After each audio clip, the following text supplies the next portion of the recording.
Hello guys, magandang araw and thank you Lord sa araw-araw na mga blessings na aming nare-receive mula sa inyo. And welcome po muli sa panibagong ito ng aming buhay. For today's video guys, samahan niyo po kami ng aking little boy at ni nanay sa aming daily routine vlog. Dahil hindi po kami nakakaalis ng bahay, pagpasensyahan niyo na guys. Dahil po hindi pa kami po pwedeng maglayas-layas. Ang aming little boy guys, bago pa lang siyang nag-i-explore. So pag siguro lumakalaki na siya, saka pa lang kami makakaalis-alis. Pagka palagi niya nang kasama ang kanyang tatay guys, isa ka pa lang siguro kami makakaalis lagi ng bahay. Pero nakakaalis naman din po kami. Kaya lang minsan lang guys, kasi nga po hindi pa namin kaya ang kakulitan ng aming little boy guys. Sa sobrang kulit nito guys, hindi to kakayanin ng mag-isang tao. Ngayon nga pala, isamahan niyo po muna akong magtupi ng mga damit naming natupi na ni nanay. Kung inyong mapapansin guys, medyo madilim pa sa aking likuran sa aming bintana. Tutupo yan, madilim pa po talaga siguro guys, mga 5:30 pa lang yan. So ito, tuwing ganitong oras, masarap po talaga magtrabaho. Kagaya ng pagliligpit ng mga damit na ito guys. Kasi ito yung mga damit o yung mga tupiin namin na ilang araw na stay every laba kasi ni nanay. Diba guys, nakwento ko nga po sa inyo na si nanay halos araw-araw yan naglalaba. Pero ang sabi ko nga po sa kanya ang kanyang pwede lang labahan araw-araw is yung damit lang ng aming little boy ni Yayam guys. Kasi nga po, ilan lang din at sinasama niya na rin yung mga damit niya. So itong si nanay guys, parang nabibitin siya sa kanyang mga nilalabahan na ganon.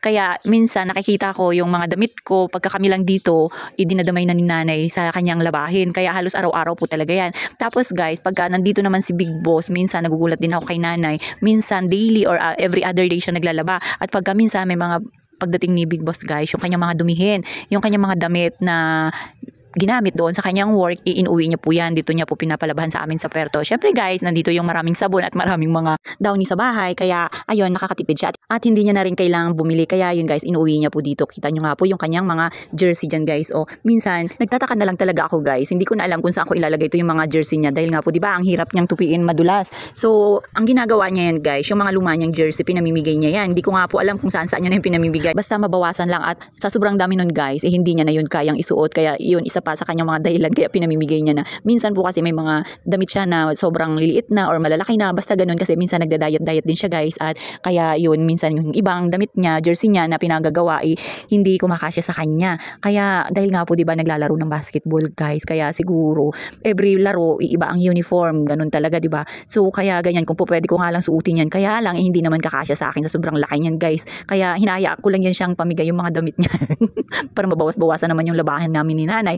At isa pa guys, mabawasan yung dami ng mga damit na nakatambak dito sa loob na hindi nasusuot. Kaya ayan guys, minsan nga pagka na-open ni Yayam yung cabinet niya at napagtitripan, pinangtatanggal talaga niya yan guys doon sa loob ng cabinet at umakyat siya sa loob. So ayun lang, trip-trip lang. So syempre, walang ibang gagawa nun, walang ibang mag-aayos nun kung hindi yung taong kasama niya kasama niya that day dito sa bahay. Kaya itong sinanay guys, kung inyong mapapansin yung cabinet ni Big Boss doon guys, nilalagyan niya ng tali kasi hindi naman din po pwedeng ilak. Yan guys, so yung aming cabinet inilalagyan ng tali para hindi nabubuksan ito ng aming little boy guys. Kasi pag na-open niya yan, talagang kalat talaga lahat ng damit dyan. Ewan ko ba, hindi lang laruan yung kanyang kinakalat, pati mga damit, kalat talaga yan. Naalala ko nga pala yung aming kumot ay hindi pa natutupi yan guys. Tinupi ko muna saglit at itong si Yayam inakaabang din. Minsan ayaw niya po kasing ipatupi at pati kumot ipinaglalaruan. At yan nga po, tuwan-tuwa siya sa kanyang pinapanood sa TV. Kaya pagka ganyan guys, isinasamantala na namin ni nanay ang aming mga gagawin pagka nag-i-enjoy siya sa kanyang pinapanood.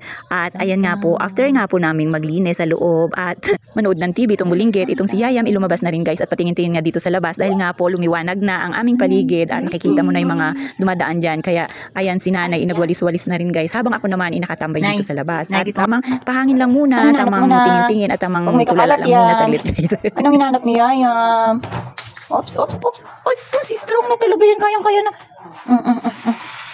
Saan mo dadalhin yan?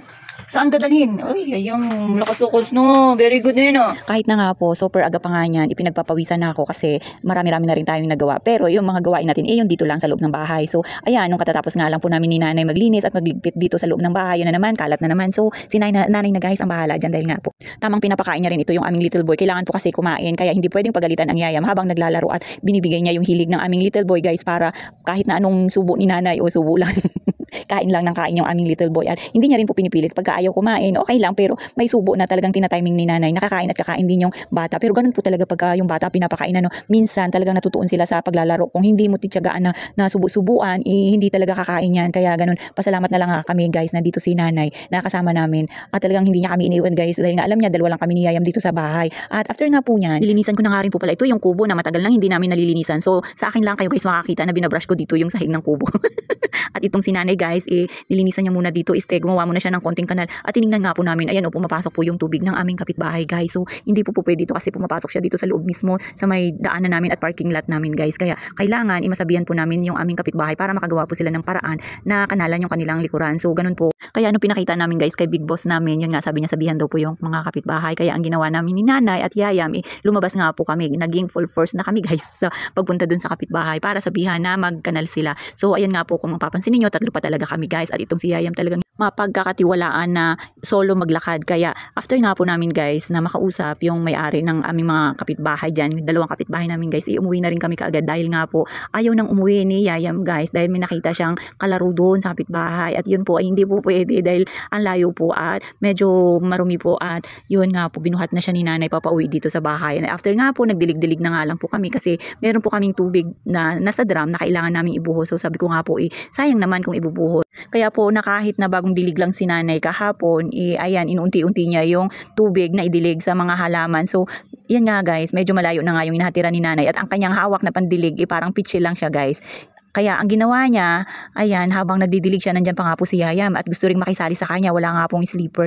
Medyo nahirapan nga po si nanay, kaya pumasok siya sa taas ulit para kumuha ng balde, para maisahan na lang siya guys. At habang ako naman, nagdamo-damo na rin ako guys dito sa paligid kasi tingnan nyo nga po, napakabilis lang ng araw. Kailan lang nung nagdamo ako dito at talagang sagad na sagad yung aking mga damo guys, pinangbubunot ko yan. Ngayon tingnan nyo nga po, nagsisipaglakihan na naman, pati dito sa aming bako, dito sa cyclone wire, yan, nagsisipag-akyatan, kaya pinangtatanggal ko na. Kasi ang pangit tingnan guys sa bahay na yan inakyat ka ng damo, parang wala kang ginagawa.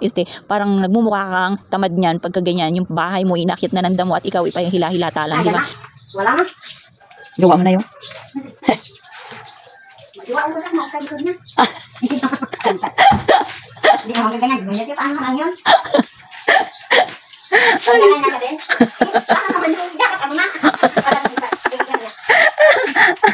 O, basa ka na. Kulit, di ba? O, kulit. Basa. O, dance muna kayo dyan. Dance muna, nanay. Ay, bakit yan? Wala na ka, nay. Hindi, ilagay ko dito tubig. Huwag na. Ay, tubig nga. Okay.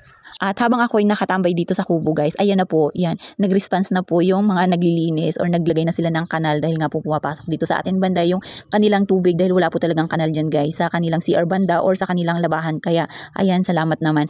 At after nga po guys, ilumabas na po ako dahil nag-iisip nga po ako ng aming uulamin, kaya lumabas lang po ako dito saglit para bumili. Marami pa naman din po kaming isda sa bahay at meron din po kaming karning stock. So ang gagawin ko na lang guys, ibibili na lang po ako ng mga pansahog. Pagdating ko nga po dito sa bahay guys, itong si Yayam fresh na fresh katatapos lang maligo at busog na. At yan, tamang paantok na lang yan siya dyan guys, nanonood ng TV. So paano ba yan? Kita-kits ulit!